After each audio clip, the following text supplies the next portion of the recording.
Unladylike Opinions. This is Our Kind of People, Season 1, Episode 5, The Miseducation of the Negro. So, the episode starts off with Angie and Tyrique in bed, feeling and touching on each other, and she trying to tickle him and stuff and whatever, and then her phone buzzes, and she tells him he gotta go before her aunt and daughter wakes up. And then she asks him when he was gonna put the cameras back up downstairs so she can have some more security. And he has this look on his face, and he was like, he gets up and he sit on the side of the bed, and because we know the real reason he got the cameras up there, but he tells her he's working on it, and now he has to go, and then he creeps out. Then we see Raymond texting his ex-wife trying to see if she found any dirt on Ted. I'm like, nigga, that was just yesterday. Or whatever. And he's texting her as he's walking up to his family, like Leah and his mama and his son. And they waiting on somebody to show up. And Raymond's mom says, y'all got this boy over here so spoiled. And Leah was like you had Raymond. And so apparently it's Cotillion week, and they are excited. And Mama Leah, which is Raymond's mother, says that did you at least get her an investment account? And he said, of course I did. And then in walks Lauren. I guess that's who they was waiting on. And Leah tells her she has a surprise for her before she is officially presented to the society. And you hear Lauren screams, and then she runs off and she kicks them heels off, and they had this horse waiting on her. And she was like, she's so pretty. I love her. And she said I love the surprise. And, they take a selfie with the horse, and Quincy jumps in. And then Leah makes a toast and says that this is a big day for Lauren, and this is also her first cotillion as a chapter president, and she wants it to be perfect. And then she makes it all about her, and she says, the first cotillion she ever went to, it was talking about the miseducation of Lauren Hill, had just came out, and she had just met Raymond, and Lauren has this looks on her face like, here this bitch go again. And but Leah stops herself and says that the devs get their own set of pearls, but she got to go to her office because she thinks she left the pearls in the office, so she got to go get them out the office. And as she's walking in her office, we see Teddy, and he's sitting there, and she was like, what's wrong, Daddy? And he said, the tremors in his hand stopped him from going out there where the horse was. And he said, she was like, at some point, you got to tell the family, you shouldn't keep this a secret. You should want us to help you. And he said, he has this top-notch specialist flying in from Greece, and he has access to all these trial drugs. And he said they told him to avoid stress. And Leah said, well, at least they not talking about, your spare daughter in the media anymore. And he said he wants to continue keeping tabs on Angela. And Leah tells him that he need to watch Tyrique because there is no video feed coming in from the shop anymore. And he swore it was technical issues. Teddy laughed and said, you have always had it in for him since y'all was kids. And Teddy said Tyrique is as loyal as a day is long. I taught him that. And Leah said, well, if he didn't learn the lesson, well, obviously he didn't learn the lesson. And Teddy was like, well, God help him. And over at Angie's, they having this little photo shoot for Nikki because, she's the face of Eve's crown. And the aunt said that she noticed for the last few days that the toilet seat has been up. And Angie was like, shh. And they started laughing. Angie said, yes, I am seeing Tyrique. And the aunt was like, why you being so mysterious about it? And she said, she never introduced anyone to her daughter before. And the aunt said, well, who had you dated, child? Because the only person I remember seeing is Nate. And then Nikki came over saying, her first choice college application got released. And they want to know how many communication service hours she has. Do she speak any foreign language? And what her participation in the arts looks like. Nikki said she didn't have time to clean highways or learn Mandarin after school. She worked after school. So Angie said, no, you're going to be the first one in this family to finish college. I promise you that. Let me put it down. And she was like, they want an in-person interview on campus, and Nikki said traveling in a hotel is a lot, so if she can't compete with the other applicants, then why would she apply? And she runs off. And Angie thinks getting her into the cotillion would help with all of this, and so she goes over to see Leah and asks her to get Nikki into the cotillion. And and you knew Leah was not gonna do that, like, right off. So Leah said she can't just add someone to the roster. There are rules and protocols to follow.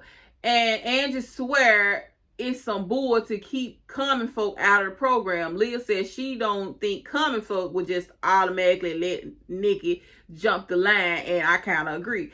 And Angie says Nikki has been busting her butt trying to get into Spelman, and she feels like she didn't do her part as a mother with expanding Nikki's horizon. Leah says she gets that because she often feels like she's failing as a mom as too. So she was like, how can I deny my niece an opportunity? But the only way she can be announced with the class on Friday is if you don't donate a minimum of $25,000. And that's not including formal wear, hair, makeup, shoes, and accessories. So do you need some help with that? And Leah, no, what the good name is? Angel was like, no, I got this. Okay, Ange. And so she asked who all she was bringing, because she needed to let her calligrapher know who all to put down as the nameplates. And she was like, it's just gonna be my Aunt Piggy and me or whatever. And I finally learned an aunt name, and it is Piggy. And so she thanks Leah, and then she walks out. So over at the cotillion training, Leah is telling them the proper way to understand the plates and fork placements, and what plate is for what fork goes with what. And of course, Nikki is uncomfortable, and she drops something on the floor, and then they start laughing, and then Taylor get them this look like, what you laughing at? And they stop laughing too. And so then they do the father-daughter dance. And of course, Nikki is just sitting there about to cry because everybody father come get them and go dance with them, and she the only one sitting there, and everybody else on the dance floor with their dad. And I'm like, Angie keep putting Nikki in these positions or whatever, like trying to make her fit in, and it always backfires some type of way. And so Angie puts on a suit jacket, and she goes over to Nikki and asks her to dance, and Nikki was like, what are you doing? And I was like, oh, this seemed like this, if I had a daughter and she had no dad, this is probably something I would do. But like people tell me, two of me wouldn't work, so I'm glad I didn't have a daughter. Because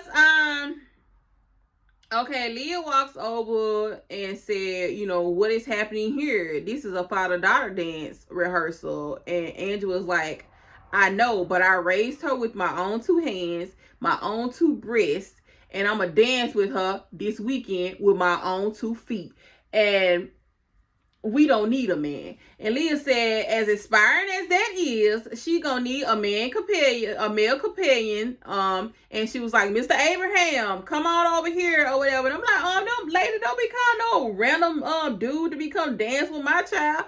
Girl, go ahead. And Andrew was like, I thought the Grace Team was all about female empowerment. So why are we giving the penis so much importance? Okay, Angie be coming with the lines, baby, with the one-liners. Nikki was like, God, Mom. And her and Mr. Abraham dance away. And Angie's pissed, and she makes a call to someone. And Nikki and Taylor, talk. And she apologized for ghosting Nikki. But her and Lauren are in a good place. So Nikki said the kiss was a mistake, and she get it. And Taylor still wants to be friends and hang out. But then, you see Lauren looking at them talk when Taylor puts her hand on Nikki's knee. And that's when Lauren walks up and tells Nikki she is killing it at Cotillion. And Nikki says, thanks. I just want to press the Spelman rep. And of course, in true Leah fashion, Lauren was like, oh, Miss Gwendolyn, she's been trying to recruit me since I was in 10th grade. I introduced you to her if you need any help finding an escort at the depth party. She said, we are family. And Nikki said, thanks, I guess, and I'm going to get going, and she leaves. And at this point, I think Lauren was trying to be, cool with Nikki and be as a family. I think, but you never know with Lauren. So Lauren sits down and she asks Taylor if they can escort each other. And Taylor was like, "Are you serious?" And Lauren said, I mean, my mom has been saying how this experience is about creating your own destiny. And, you are my destiny. And Taylor was like, "Let's do this, but I'm not wearing a dress." And Lauren was like, "I already picked out your suit, baby." And so, Angie asked Tyrique if he would be Nikki's partner in the father-daughter dance. And then he asked, where she was like, "I'm not asking you to be Nikki's dad, just the father-daughter dance." And he was like, "Where is, her dad or whatever?" And she tells him he's in prison. They met in college. She got pregnant. They was dead broke. And he made one stupid mistake to try to steal some electronics. But his partner that he was, stealing with ended up murdering the security guard, and Nate was found guilty of accessory.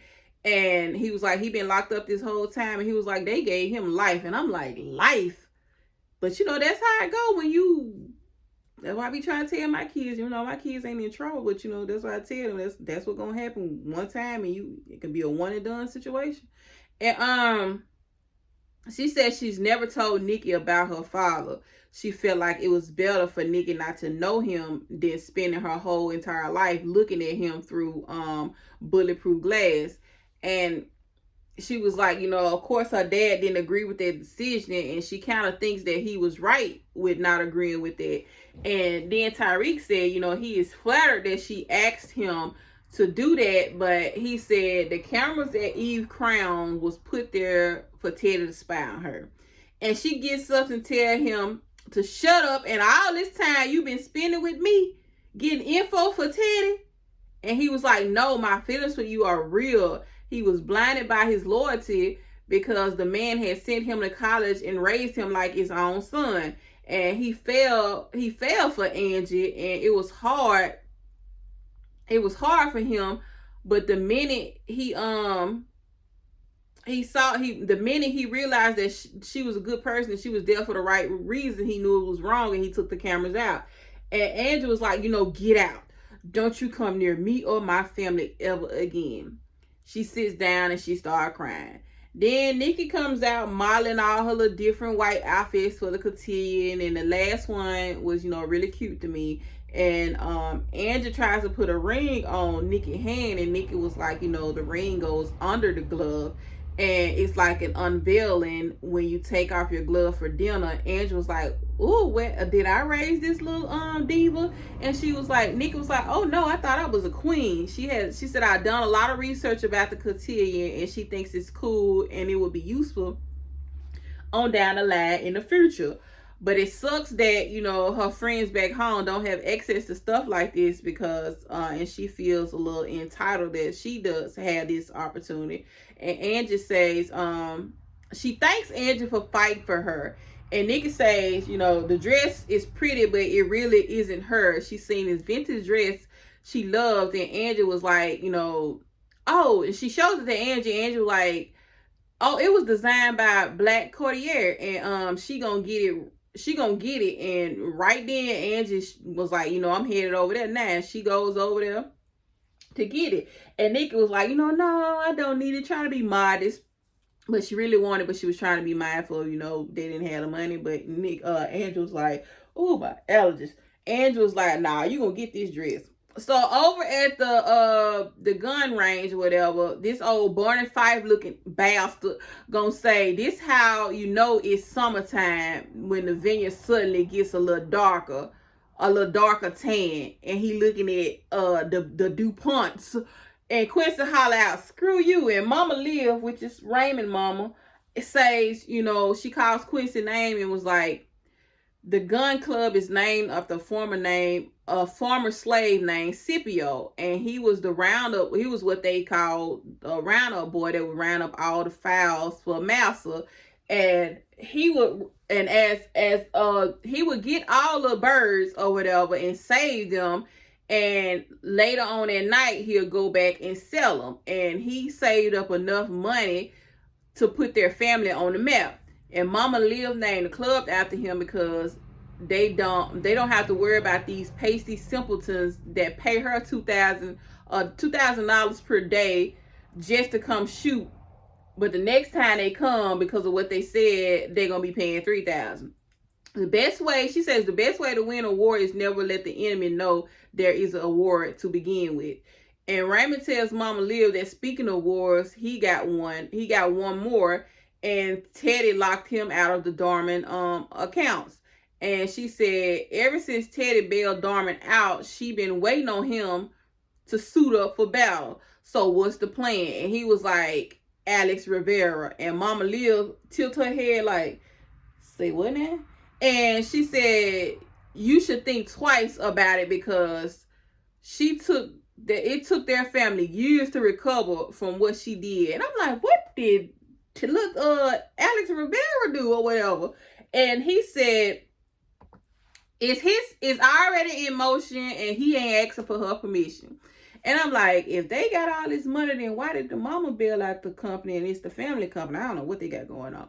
So Nikki is modeling this little vintage dress that Angie got her, and she loves the dress, but she got to find a father figure to dance with, and she wondered if Tyrique can do it, because Piggy told her about Tyrique and Angie.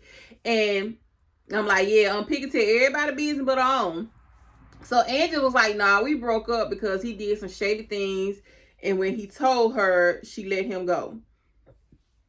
And Nikki was like, he was honest, and you need to learn how to forgive. And you've been alone for so long that when people aren't perfect, you dip. Deuces, because baby, that's me. And she was like, give him a second chance because he is cute. And Leah is in bed going over the cotillion stuff when Raymond walks in, and she says the sexiest thing about him was his dreams to take over the world. And, he did just that. And he asked her, what was Our Legacy LLC, because he overheard people at work talking about it. And he never heard of it. Is it something that Teddy is working on? And she said, I don't know. You got to ask Teddy about that. And just lying. And, she said, so the kids are out at a party and, I'm ready to play. So, you going to come meet me in the shower in 5 minutes. And he was like, I give you 3. So she goes in the shower, and then he waits and hears the water turn on, and he picks up her computer and goes through it. And lo and behold, he goes through an email and type in Our Legacy, and all the emails pulled up. So here she go again. He done found her line again over there. Teddy is consulting with the specialist, and he tells him that the Parkinson is progressing really fast. And, he gives them this trial drug, and he tells him to be careful and follow the directions inaccurately, because it can have a detrimental effect if he doesn't follow them right. So he tells him to take 1 pill a day every 8 hours, nothing more. And so over at the party that Taylor, folks had for her, they're getting on a party bus, and Nikki can't believe that she is here, because 6 months ago she was partying in basements, and now she's being introduced to the society or whatever they call it. So Taylor tells her she is glad that she is there, and then they kiss. And as they are kissing, Lauren walks up on the bus and sees them kissing, but they do not see her. So then you got Tyrique coming up the stairs to meet with Angie, and he said he was like, you ain't gonna pull out no straight razor on me. Funny story. I laughed at this because back in the day, I had a thing about carrying razors. I used to carry in my purse, my pocket, in my bra. And one time I went to court, and they, they had to search your purse when you go through the metal detector. That man said, we found this, and I was like, oh yeah, I paid the price for that, but I never put a razor in my purse ever again. I don't even think I told him. No, I don't told him no more. I told Ann now, but y'all ain't hear that. Never mind. So Angie says, she wants to trust him. He tells her she can.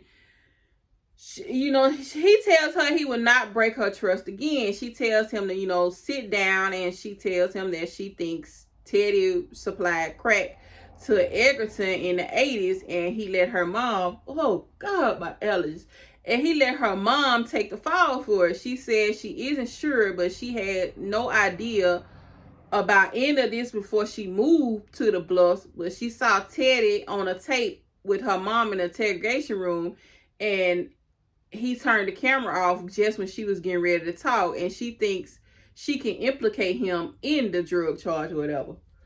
And she wants him to find out what happened that night and clear her mother's name. And he asked if Teddy knew she knew this, and she said no. But your father, your father was a security guard. I'm pretty sure he knew something. You had to see something. And she was like, you had to see, like, you remember any drug dealers being around? And he said no, but he heard that Teddy's brother, who was a community leader and an activist, was murdered by a drug dealer. And Teddy and his brother wasn't on the same page because his brother wanted to clean up the city. And I don't know what page Teddy was on, but they wasn't on the same page with cleaning up Egerton. So I'm like, don't tell me Teddy had his brother killed, because that's what I'm thinking. And he said Teddy keeps Lewis journals in his office, in his home office, and she wants to get into Teddy's house. And he tells her that after the cotillion, Teddy always hosts a family dinner. And she wants to be his plus one. And he was like, no, that would be great, but no offense, but we can't be seen together, because then they're going to use that against us. And she said, yeah, you're right. She said, so I guess I'm going to the family dinner. And Mama Liv is asking Leah, like, why are you treating my son with so much disrespect? And she should be, helping him get the family company Darman back. And she said, I'm not going to discuss Darman with you. And Mama Liv said, back in the day, a wife knew her place at her husband's side. Lord, why is that house phone ringing? Ignore it. And wait. Okay, like I was saying before, I was rudely interrupted by this house phone. And don't come from my house phone. I keep a house phone because it's the only phone my grandma would call. So don't judge me. And so Mama Liv said back in the day, a wife knew her place in her husband's side was supporting him. And Leah said, we ain't back in the day and times have changed. And Mama Liv said, change is not always progress. Look at how slavery became Jim Crow and then segregation. And I was like, touche. And then Lauren walks out in her dress, and they're in awe. And Grandma said, we introducing young ladies, not young bosoms. Talk about her, breast or whatever. Lauren said she wanted to wear something that would complement Taylor's dress because they want to escort each other. She said she wants them to stand up for the women she wants them to help stand up for the woman she wants to be, and she loves Taylor and wants to walk with her. Mama Liv said she is a girl and only men can escort young debutantes. And Lauren said, Mama Liv, I am gay. And she was like, you mean like happy? And Leah said, no, lesbian. And Mama Liv almost passed the hell out. And she snatches away from Lauren and tells Leah she can't allow this. And Leah said, yes, I can. You can escort Taylor with my blessings. And they hug. Mama Liv sitting there with her mouth wide open. Leah said, see, sometimes change is progress. And I'm like, okay, Leah. And so Teddy in his office reading a letter from Nikki's father. I wonder what this letter is about. When Andrew walks in as he's reading the letter, and he put the letter between some paper. And he tells her, they sit down, and he tells her that he heard she's having trouble coming up with the money for the cotillion fees. And he would be happy to, help his granddaughter and sponsor her.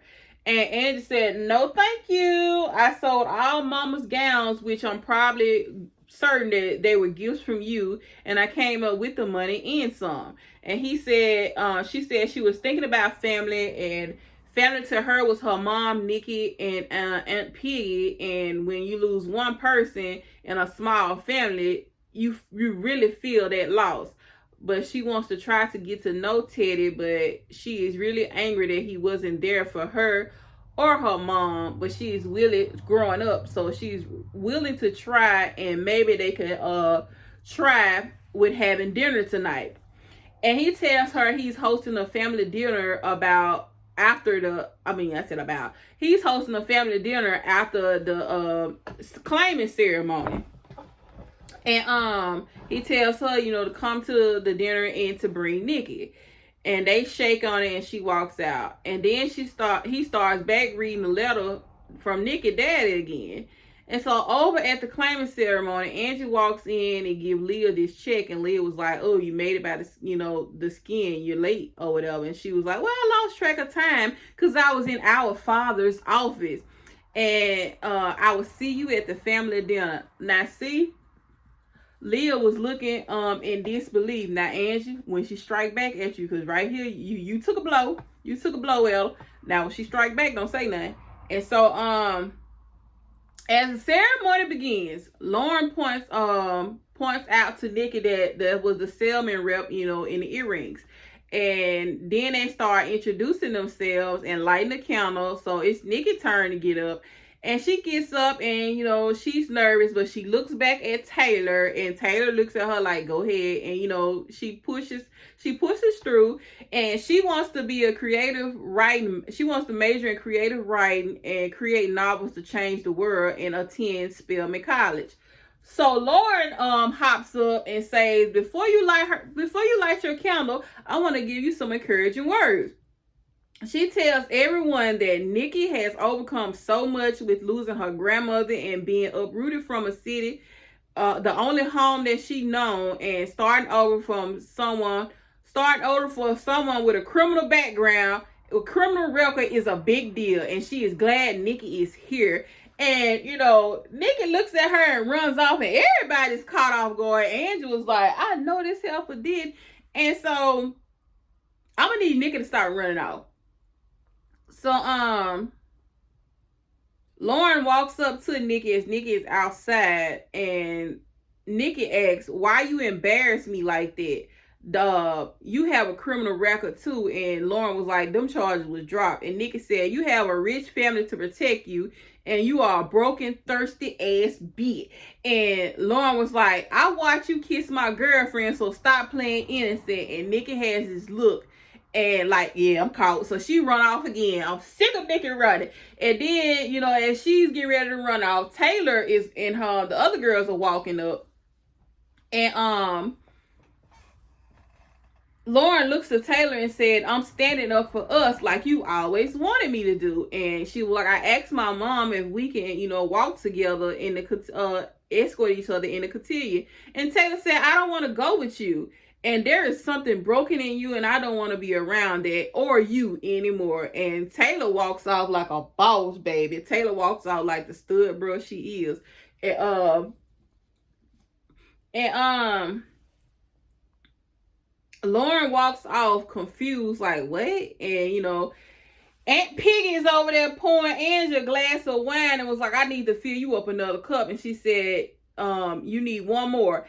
And she said, "Don't tell me that little wench, the little witch made my baby cry." And she said she said that Lauren DuPont is a bad seed. And Angie said, "Where you think she got it from, Leah?" And they both started laughing. And Piggy said, "I know you wanted to be at Teddy's dinner tonight," but Angie was like, "Yeah, I did. And this probably was going to be my last chance to get access, my only chance to get access to, Teddy's brother's journals. But my baby girl needed me." And Nikki pops out and was like, "You should go. You should go. We both should go." And Piggy says, "Are you okay?" And she was like, "Yeah." And Angie says, "I'm not putting you in a line of fire like that again." And child, Nikki said, "I want to go. And I'm done playing nice. And the only way I would feel better is if I push back on these people and clear Mama Eve's name. Period. Let's ride." And she didn't say that. She said period, but I said let's ride. Angie said, "Yeah, and we're going in hot." And baby, they arrived at the dinner, and all the men stand up, and then Teddy is happy, and he has all his family in one place. He addresses Angie and Nikki, and he said he can't wait to learn more about Nikki. Then he toasts And Nikki asked to speak and said, you don't know me, that, you guys don't know me. And to those that think they know me, and she looked directly at Lauren and was like, you really don't. And Angie tells her to stand up. And Nikki says her life has been a journey and she's been trying to figure out. She made mistakes and she wasn't the best version of herself. She said finding a family that loves and support her makes her want to do better, and she knows she can. So Lauren starts yawning and start, tapping on her phone. And Nikki said, "Are you serious right now?" And Lauren said, "I don't know. Are you?" And everybody look at her, and Leah was like, "Lauren," and she tells her, your insistence to hijacking this week to serve your worst impulses when we should be lifting each other up. And Lauren laughed like, how you gonna tell me? I know you lied. And Leah said, this stops now. Lauren tries to say she cuts her off, and she said, I don't know what makes me feel worse, seeing you behave in such a selfish cruelty, or knowing that I'm the one that made you this way. Both, especially you making her this way. So Lauren was like, if you say so. And Leah said, oh, you out of the cotillion. Raymond said Leah, and Leah said no, she is not fit for a family dinner, let alone a society. You are excused. Go to your room, Lauren. And Raymond said, you heard your mama. Go to your room. Then Leah apologized to Nikki, and Nikki said, you didn't have to. And she asked to be excused, and she runs off again. And of course, Angie runs behind her. And as Angie approaches Nikki, thinking she's gonna console her, Nikki laughed, and Angie said, oh, you had me fooled. She said, I had to keep you on your toes. And Angie said, go back to the table. And if anybody asks, I went outside to get some air. They all at the table eating when Teddy tries to pick up a spoon and scoop some soup, but his hand starts shaking, and he hollered, damn it, and Leah jumped. He throws the spoon and holler, damn it, and Leah jumps up and asks, Daddy, is you okay? He said he's fine, and he walks off. And as he's walking off, Nikki is coming in, and he was like, she was like, my mom, and he was like, excuse me, or whatever. So, you see Angie going into the office, and she noticed some pictures, and she started looking at them.